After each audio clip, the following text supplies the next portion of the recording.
Some of you asked for some more explanation on Dalton's law of partial pressure, so I am going to do a short audio here to hopefully help you out with this process. So Dalton's law states that the total pressure in a mixture of gases is equal to the sum of the partial pressures. So what that is that P total is equal to the pressure of the first gas plus the pressure of the second gas plus the pressure of any other subsequent gases. Now, for example, if hydrogen and helium are occupying the same 10-liter container, the question might be, what is the total pressure in the container if hydrogen is applying 1.6 atmospheres of pressure and helium is applying 1.7 atmospheres of pressure? So if we take Dalton's law says the total pressure is the sum of the partial pressures. So we have the pressure of hydrogen of 1.6 atm, and we have the pressure of helium of 1.7 atm. And when you add those together, you get a total pressure of 3.3 atm. That's the most basic use of Dalton's law. A variation of that might be when they say that the gas was collected over water. This is done because obviously when you produce a gas, if it goes right into the atmosphere, you have no way of knowing what volume you've produced and what temperature it's at. So often when a gas is going to be a product in a chemical reaction, they bubble the gas into water, and then how they know how much gas they have is they look at how much the volume of the water has changed. The equation is essentially the same, except the total pressure is equal to the pressures of all the individual gases plus the water pressure. So pH2O represents the pressure of the water vapor in the sample. This is temperature dependent and is most often given to you in the problem because there is a table of pressures of water vapor based on temperature. So you just have to look that value up or it would be given to you. An example for this, if hydrogen gas is collected over water at 25 Celsius, what is the partial pressure of the hydrogen gas if the total pressure in the mixture is 791 mmHgs? And you're being told that the water vapor pressure at 25 Celsius is 23.8 mmHg. So what it would be is total pressure equals the pressure of the water plus the pressure of the hydrogen.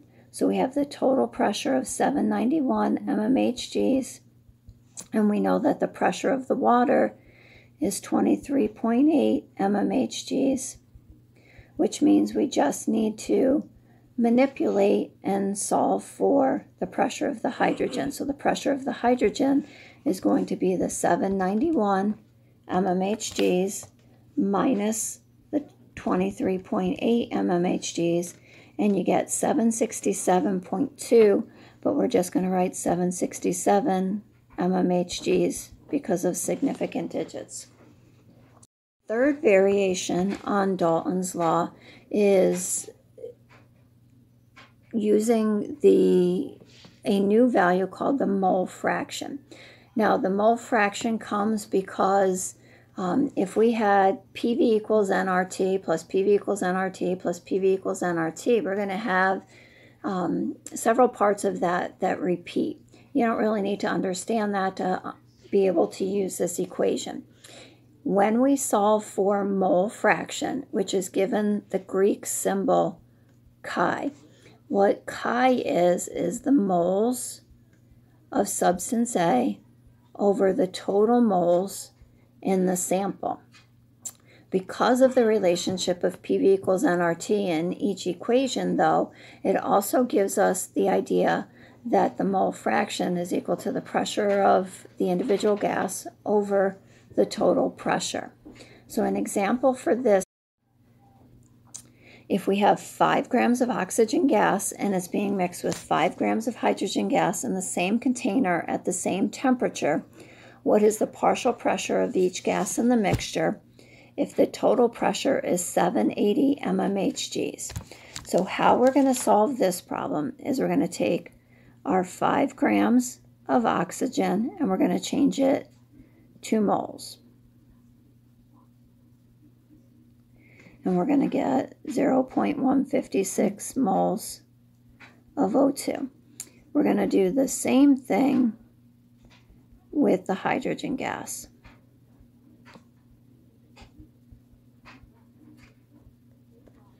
And we're going to get 2.48 moles of H2.